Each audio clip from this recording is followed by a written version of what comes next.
Welcome to the Beyond Inclusion Book Summary Series. Today, we dive into the book introduction and discuss some terms, definitions, and considerations. First off, what is ableism? Let's start with how ableism is defined in this book. My definition is mine alone and isn't necessarily representative of how everyone would define ableism. In simple terms, ableism is the misunderstanding and mistreatment of humans whose bodies, ways of thinking, and/or ways of behaving exist outside of a norm that society has predetermined. Who is affected by ableism?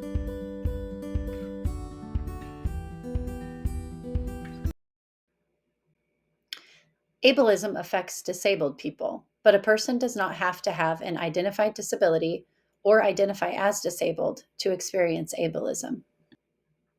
The more observable a disability, the higher the likelihood a person will experience ableism.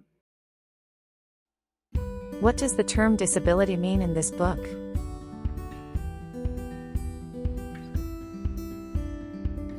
Outside of regulated systems like healthcare and government, there isn't universal agreement on which diagnoses or conditions are considered disabilities. Disability and disabled will be the primary terms used to encompass the marginalized community and individuals that experience ableism and share experiences in this book. People from neurodivergent communities are frequently referenced and, for the purposes of this book, are referred to as disabled. Whether or not a person identifies as disabled is personal, and this book does not apply or assign disability designation to any particular diagnoses or conditions. The importance of disabled voices. Two lines of text in motion that come together and say nothing about us without us. Disabled people are the experts on being disabled. Beyond Inclusion includes and is built on the experiences that disabled people have shared in memoirs, articles, social media content, and educational endeavors. I will forever be grateful for all I have learned and continue to learn from disabled voices. I encourage everyone to look into the resources shared in Beyond Inclusion. No shame, only growth. As you learn more about ableism and realize that you have engaged in it, try to avoid feelings of shame, guilt, or defensiveness. The fact that you have been ableist does not make you a bad person. Rather, it makes you a person who has absorbed what our culture has saturated you in. Two lines of text that come together and say, going beyond inclusion, why inclusion isn't enough. Inclusion has been sold as the gold standard in regards to combating ableism.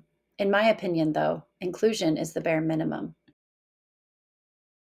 Inclusion is allowing space at the table. Anti-ableism is removing the barriers at the table that negatively affect a person's ability to participate.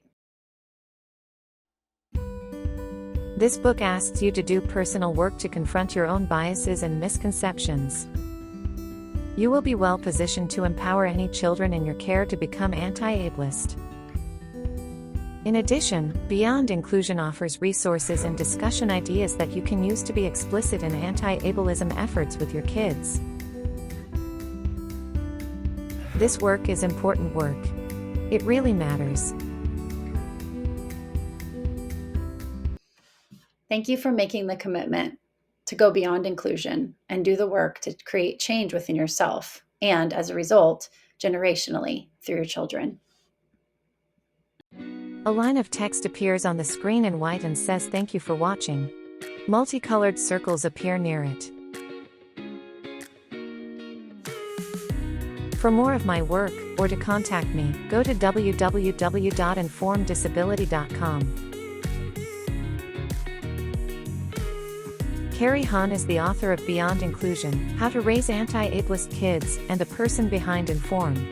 Carrie has white skin, blonde, shoulder-length wavy hair and in the displayed photo, is wearing a black and white checkered blouse.